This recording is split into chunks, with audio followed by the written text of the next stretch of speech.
जय हिंद एवरीवन। तो इस वीडियो में हम देखेंगे 1 जुलाई से 6 जुलाई 2024 तक जो भी इस समय के बीच में इम्पॉर्टेंट प्लेसेस रहे हैं, जो कि न्यूज़ में रहे हैं, हम उनको देखेंगे।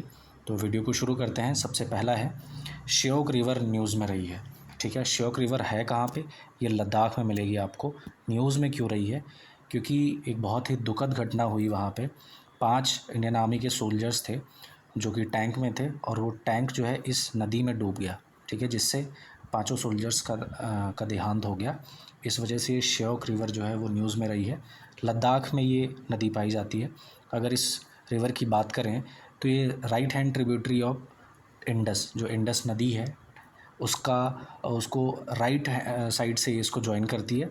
इसका ओरिजिन जो है, यानी कि जहाँ से निकलती है श्योक रिवर, वो रिमो ग्लेशियर से निकलती है। ठीक है, एग्ज़ाम के पॉइंट ऑफ व्यू से काफ़ी महत्वपूर्ण है। पूछ सकता है कि जो श्योक रिवर का ओरिजिन है वो कहाँ से है, कौन से ग्लेशियर से है? तो रिमो ग्लेशियर से निकलती है।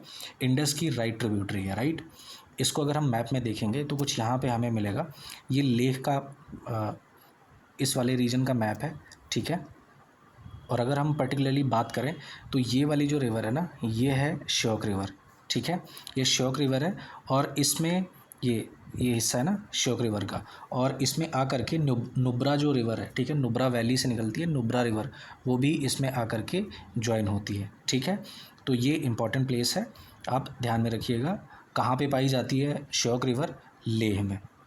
ओके, अगला करंट अफेयर है, काफ़ी महत्वपूर्ण है। बोलीविया न्यूज़ में रहा है, बोलीविया देश न्यूज़ में रहा है। कारण ये है क्योंकि वहाँ पे आई है इकोनॉमिक क्राइसिस चल रही है, जिसकी वजह से बोलीविया काफ़ी ज़्यादा न्यूज़ में बना हुआ है। अब अगर हम बात करें बोलीविया की, तो उसकी 2 कैपिटल्स हैं। पहली है लापाज और दूसरी है सुक्रे।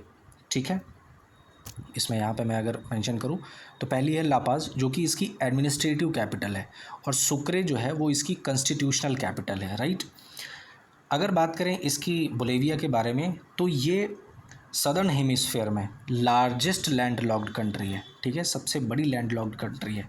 इसका जो हाईएस्ट पॉइंट है, इसकी जो हाईएस्ट पीक है, वो है माउंट सजामा। ठीक है, इसमें यहीं पे एक लेक पाई जाती है जिसका नाम है तितिकाका, और ये सिर्फ बोलीविया में ही नहीं है, 2 देशों के बीच में ये लेक उपस्थित है।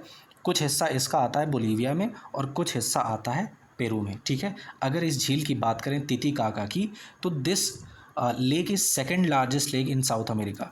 चूँकि बोलीविया जो है वो साउथ अमेरिकन कॉन्टिनेंट में हमें मिलेगा, तो साउथ अमेरिका की सेकेंड लार्जेस्ट लेक है ये। तो पहली कौन सी है? पहली है मराकाइबो लेक, जो कि वेनेजुएला में है। ठीक है, अब इसको मैप में हम देखते हैं। तो सबसे पहली बात, हमें कहाँ पे मिलेगा बोलीविया? तो ये रहा साउथ अमेरिका। ठीक है, साउथ अमेरिका में कुछ इस पोजीशन पे हमें मिलेगा बोलीविया। बोलीविया की कैपिटल, जैसा कि मैंने बताया, यहाँ पे आप देख सकते हैं, इसकी कैपिटल हैं 2। पहली है लापाज, जो कि एडमिनिस्ट्रेटिव कैपिटल है, दूसरी है सुक्रे, जो कि इसकी कॉन्स्टिट्यूशनल कैपिटल है। राइट, तो मैप में यहाँ पे है बोलीविया। और ख़ास बात ये कि क्वेश्चन में पूछा जाता है अक्सर कंफ्यूज करने के लिए कि क्या इक्वेटर बोलीविया से गुजरती है? नहीं, तो इक्वेटर बोलीविया से नहीं गुजरती है। ट्रॉपिक ऑफ कैप्रिकॉर्न भी इसके काफ़ी पास में है, बट इससे क्रॉस नहीं करती है। ठीक है, ये रही इसकी कैपिटल्स, लापाज यहाँ पे है और सुक्रे यहाँ पे है। और जिस मैं लेक की बात कर रहा था, तितिकाका लेक, उसकी लोकेशन आप यहाँ पे देखेंगे, एंडीज़ माउंटेन्स के पास में, यहाँ पे ये वाली जो लेक है। ठीक है, तो कुछ हिस्सा आप देखेंगे बोलीविया में आ रहा है और कुछ हिस्सा इसका पेरू में आ रहा है। ठीक है, तो ये बहुत ही इंपॉर्टेंट क्वेश्चन है, बनता है, अक्सर एग्जाम में पूछा जाता है। ठीक है, नेक्स्ट क्वेश्चन, जो कि अगला प्लेस न्यूज़ में रहा है, मिनामी तोरिशिमा आइलैंड न्यूज़ में रहा है। ठीक है, मिनामी तोरिशिमा है कहाँ पे? ये जापान में है। ठीक है, इसका दूसरा नाम, यानी कि इस आइलैंड का दूसरा नाम है मार्कस आइलैंड। इसको मार्कस आइलैंड भी कहते हैं। तो क्वेश्चन में कंफ्यूज करने के लिए पूछ सकता है। मिनामी तोरिशिमा से हो सकता है आप इसके शब्द, ये जो लिखा हुआ है ना मिनामी तोरिशिमा, इसके नाम से हो सकता है आप तुक्का मार के जापान क्लिक कर दें, बट हो सकता है एग्जामिनर जो है वो आपको कंफ्यूज करने के लिए दे दे मार्कस आइलैंड, तब आप शायद जापान ना लगाएं। तो मार्कस आइलैंड भी कहते हैं इसको। ठीक है, अच्छा, अब ये न्यूज़ में क्यों रहा है? न्यूज़ में इसलिए रहा है क्योंकि वहाँ के रिसर्चर्स ने डिस्कवर किया है कि इस आइलैंड पे अप्रॉक्सीमेटली 230 मिलियन टन के मिनरल्स पाए गए हैं। ठीक है, और ये बहुत बड़ी खोज हुई है, बहुत बड़ी अचीवमेंट है जापान के लिए। और ये आइलैंड जो है वो जापान के अंतर्गत ही आता है, ठीक है। ऑल्दो ये काफ़ी दूर पड़ता है, जो जापान की कैपिटल है टोक्यो, वहाँ से अप्रॉक्सीमेटली 1200 मील दूर पड़ता है, बट है ये जापान की टेरिटरी के अंदर ही, ठीक है। इस आइलैंड की बात करें तो this is the eastern most territory of Japan, Japan की ईस्टर्न मोस्ट टेरिटरी है, ठीक है। मैप में देखते हैं, ये रहा, ठीक है। यहाँ पे है जापान, जापान की कैपिटल टोक्यो उधर है, यहाँ पे पैसिफिक ओशन, और कुछ इस पॉइंट पे आपको मिलेगा मिनामी तोरिशिमा आइलैंड, ठीक है।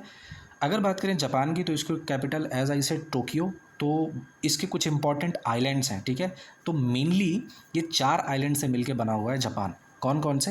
होक्काइडो, होन्शु, शिकोकू और क्यूशु, ठीक है। तो क्वेश्चन में पूछा गया क्वेश्चन है, ये CAPF में पूछा हुआ क्वेश्चन है, आई थिंक शायद 2019 में पूछा गया था कि जापान का सबसे बड़ा आइलैंड कौन सा है, तो वो होन्शु आइलैंड है, ठीक है। और इसी आइलैंड पे ही आपको इसकी कैपिटल टोक्यो भी मिलेगी, और इसी आइलैंड पे ही माउंट फूजी जो ज्वालामुखी है वो भी यहीं पे ही आपको मिलेगा, ठीक है। सबसे बड़ा आइलैंड होन्शु है और सबसे छोटा आइलैंड जो है वो उसका शिकोकू है, ठीक है। यहाँ पे आपको देखने को भी मिल रहा होगा। अच्छा, कुछ और ग्रुप ऑफ आइलैंड्स हैं जापान के ही, उनको ryukyu आइलैंड्स कहते हैं। जो यहाँ पे आपको छोटे छोटे आइलैंड्स दिख रहे हैं ना, ये ryukyu आइलैंड्स हैं, ठीक है।